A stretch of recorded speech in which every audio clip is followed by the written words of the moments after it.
பீச்சில் உட்கார்ந்து மது குடித்தாலோ, அபாயகரமான பகுதியில குளித்தாலோ, அத்துமீறிய செயல்களில் ஈடுபட்டாலோ இந்த ரோபோ சார் கண்டுபிடித்து காவல்துறையினரிடம் கரெக்டா போட்டு கொடுத்துடுவாரு. புதுச்சேரியில் தான் முதன்முறையாக இந்த ரோபோ சிஸ்டம் கொண்டு வரப்பட்டிருக்கிறது. இந்த ரோபோ ரைடை காவல்துறையினர் ஆய்வு செய்த காட்சியை தான் பார்த்து கொண்டிருக்கிறோம். புதுச்சேரிக்கு வரும் சுற்றுலா பயணிகளின் எண்ணிக்கை நாளுக்கு நாள் அதிகரித்து வருகிறது. அதில் சுற்றுலா பயணிகள் அதிகமாக விரும்பக்கூடிய பகுதி புதுச்சேரி பீச் சாலை. சுமார் 2 கிலோமீட்டர் நீளமுள்ள அந்த சாலை தான் அந்த பகுதியின் முக்கியமான சுற்றுலா தளம். அந்த பகுதியில் ஏராளமான சுற்றுலா குழுவினர் வருகை தரும் நிலையில் தினந்தோறும் பெரிய கடை காவல்துறையினர் அந்த பகுதியில் ரோந்து பணியில் ஈடுபடுவார்கள்.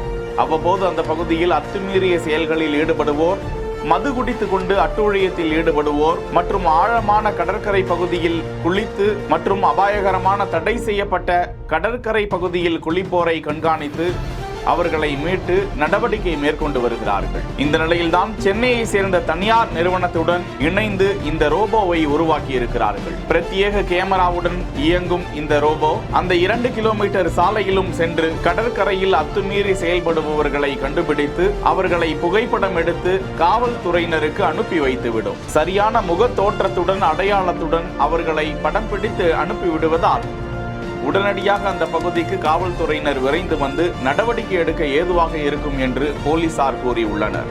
அந்த பகுதிக்கு சீனியர் எஸ்பிக்கள் உள்ளிட்ட உயர் அதிகாரிகள் வந்து அந்த ரோபோவை சோதித்திருக்கிறார்கள். அதில் உள்ள குறைபாடுகள் களையப்பட்ட பிறகு நடைமுறைக்கு அது கொண்டு வரப்படும் என்று எதிர்பார்க்கப்படுகிறது. செய்திகளை வழங்கியோர் GT holidays, Jayachandran, MCR pure cotton club. இணைந்திருங்கள் பிஹைண்ட் வுட் செய்தியோடு.